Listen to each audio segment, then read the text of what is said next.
Բարև ձեզ, սիրելի հայրենակիցներ և մեր ալիքի հարգելի հետևորդներ։ Նախքան այսօրվա հուզիչ պատմությանն անցնելը, խնդրում եմ ձեզ, մեկնաբանություններում գրեք, թե աշխարհի որ ծայրից եք մեզ հետևում։ Մեզ համար շատ կարևոր է զգալ մեր միասնականությունն ու կապը։ Նաև չմոռանաք բաժանորդագրվել ալիքին և սեղմել զանգակի կոճակը, որպեսզի բաց չթողնեք մեր հաջորդ տեսանյութերը։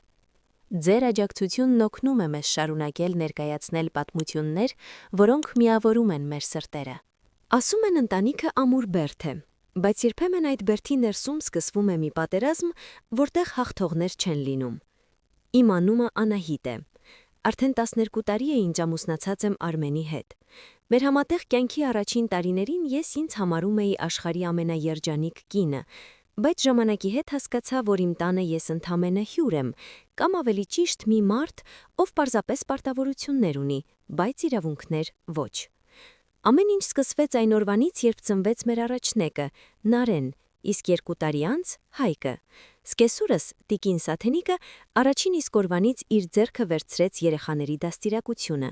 Սկզբում ես դա ընդունում էի որպես օգնություն, երախտապարտ էի, որ նա իմ կողքին է, բայց կամաց-կամաց այդ օգնությունը վերածվեց բացարձակ վերահսկողության։ Անահիտ, երեխային տաք հագցրու, դրսում քամի է, ասում էր նա, նույնիսկ եթե դրսում 30 աստիճան տաքություն էր։ Մայրիկ, բայց շոգ է, փորձում էի հակադրվել ես։ Դու դեռ ջահել ես, չես հասկանում, ես 3 զավակ եմ մեծացրել, լինում էր նրա միակ ու անբեկանելի պատասխանը։ Տարիներն անցնում էին, ու ես նկատեցի մի սարսափելի փաստ։ Երեխաներս դադարել էին ինձ որպես մայր ընկալել։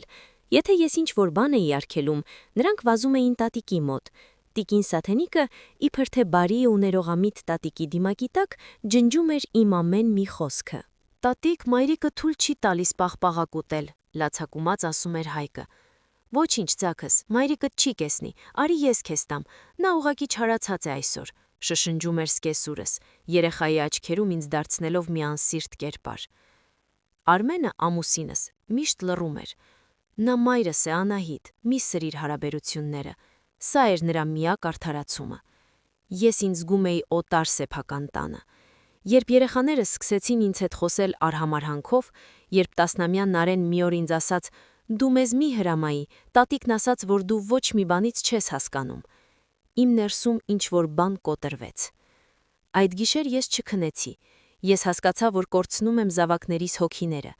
Նրանք մեծանում էին մի միջավայրում, որտեղ մայրը հեղինակություն չէր։ Ես պետք է կայացնեի մի որոշում, որը շատերի համար կթվար դաժան, գուցե նույնիսկ անմարդկային հայկական ավանդական ընտանիքի տեսանկյունից։ Հաջորդ առավոտյան ես սկսեցի հավաքել իմ իրերը, ոչ թե երեխաներինը, այլ միայն իմը։ Արմենը զարմացած նայում էր ինձ։ Անահիտ, ի՞նչ ես անում։ Ուր ես գնում։ Ես գնում եմ հայրական տուն, Արմեն, մենակ։ Այդ պահին սենյակ մտավ տիկին Սաթենիկը, հեգնական ժպիտով։ Էլի սկսեցիր քո տեսարանները, հարս ջան։ Դե որ գնում ես գնա, տեսնենք առանց երեխաների ինչքան կդիմանաս։ Ես նայեցի նրան ու առաջին անգամ չլռեցի։ Ես չեմ գնում, որովհետև ձեզ չեմ սիրում։ Ես գնում եմ, որովհետև դուք ինձնից խլել եք իմ մայր լինելու իրավունքը։ Արմեն, եթե դու ուզում ես պահպանել մեր ընտանիքը, դու գիտես որտեղ եմ ես։ Բայց ես այս տուն չեմ վերադառնա այնքան ժամանակ, քանի դեռ ես այստեղ տանտիրուհի ու մայր չեմ։ Ես դուրս եկա։ Երեխաները նույնիսկ չլացեցին, նրանք կարծում էին, թե դա հերթական խաղն է, ու տատիկը նրանց կպաշտպանի։ Անցավ 1 շաբաթ, դա իմ կյանքի ամենածանր շաբաթն էր։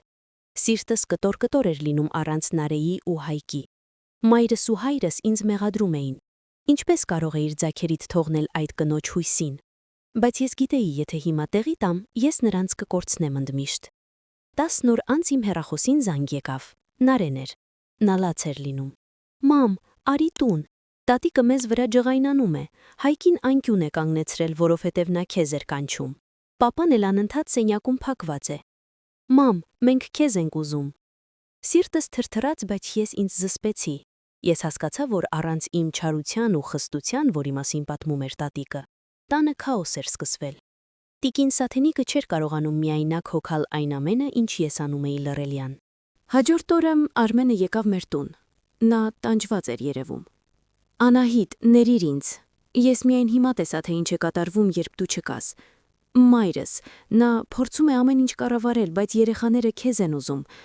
Ես առանձին տուն եմ վարձել։ Մենք այսօր կտեղափոխվենք։ Դա իմ հաղթանակն էր, բայց դա դառը հաղթանակ էր։ Մենք տեղափոխվեցինք։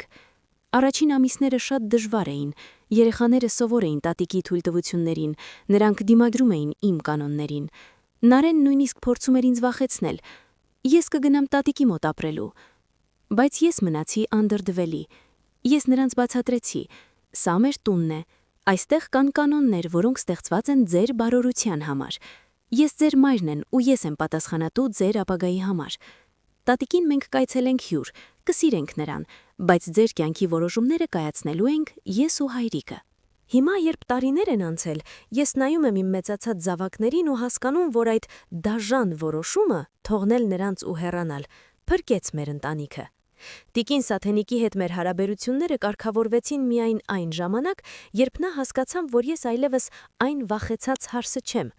Նա մնաց որպես սիրված տատիկ, բայց երբեք այլևս չփորձեց զբաղեցնել մոր տեղը։ Երբեմն պետք է ունենալ ուժ, քանդելու այն, ինչը քեզ խեղդում է, որպեսզի հնարավոր լինի կառուցել մի նոր, առողջ ու իրական ընտանիք։ Իմ երեխաներն այսօր իմ լավագույն ընկերներն են, եւ նրանք գիտեն, մոր խոսքը ոչ թե պատիժ է, այլ սեր ու պաշտպանություն։